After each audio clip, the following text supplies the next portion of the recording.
investors. The same thing we can do in Nigeria. The same thing we can do in Kenya.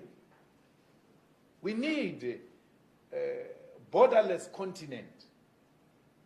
We need a continent with one currency. We need a continent with one parliament, which has got teeth and it will bite and hold the executives in countries accountable. And ultimately, we need one African president. We need United States of Africa. We supported and we continue to support those ideals of brother leader Gaddafi.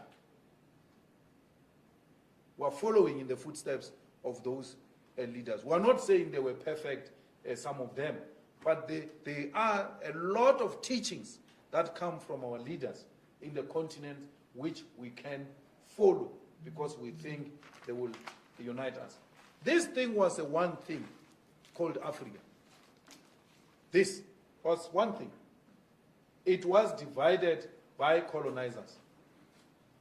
These borders are artificial borders imposed on us by colonizers.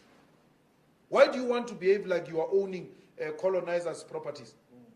These borders are colonizers' properties, they are not ours. Let us go back to African unity. We want one voice, one Africa.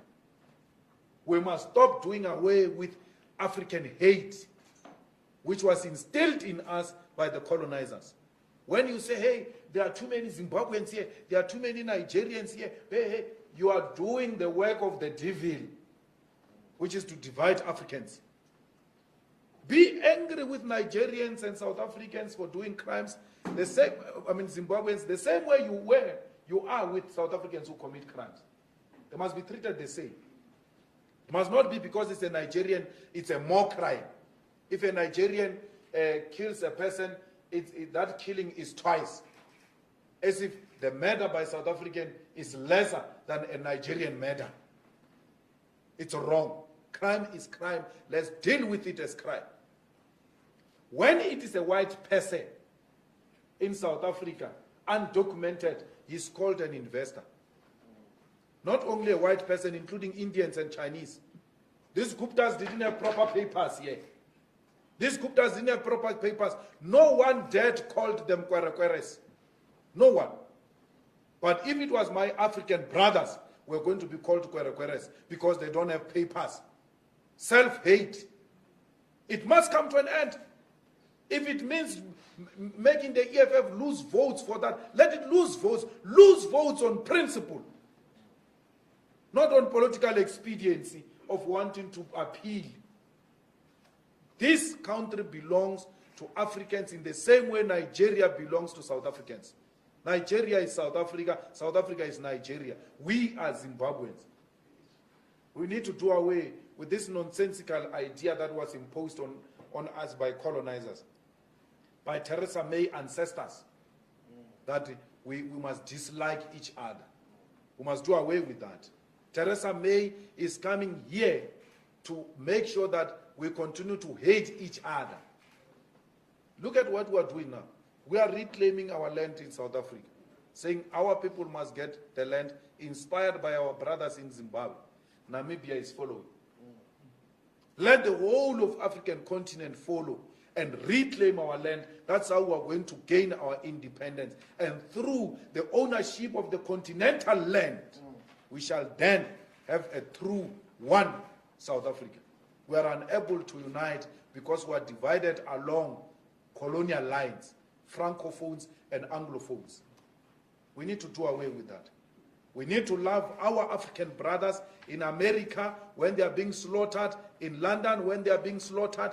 They need to know that we love them here in South Africa. They remain our brothers.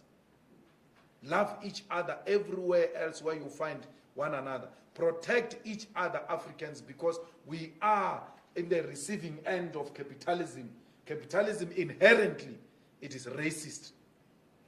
That's why it's targeting blacks everywhere else where blacks are found. So we need to do away with that.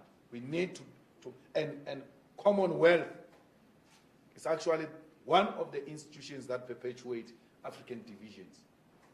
We need to strengthen African Union. We need to strengthen African Parliament. We need to strengthen African judicial system. We need to trial tyrants here in Africa. We need to trial and jail dictators here in Africa through our own African judicial system. We can do it. We don't need imperialists to come and tell us how we can conduct our affairs in this continent. For that we shall be hated. But let us be killed and hated for what we stand for. We must not be scared to die for the things that we stand for. That's what we represent. That's what we stand for. And not being scared to die. I saw a Muruti that Kenneth Mishwe say, Malema is always surrendered by bodyguards and all that. Not being scared to die doesn't mean you must live a reckless life. Because any leader that lives a reckless life and doesn't protect himself, that leader will compromise the revolution. We need to protect our leadership. But if death comes, Malema must not ask for forgiveness. Malema must tell them, kill me, dog. That's what we are here to do. Kill me. Kill me for what I represent. Those should be the last words when you die as a revolutionary. Die with your boots on. Die not apologizing, because the enemy one day will tell the story of your life and they will say these were the last words. The last words of a revolutionary must inspire generations to come to continue the fight for a total economic emancipation of the African continent. Thank you very much.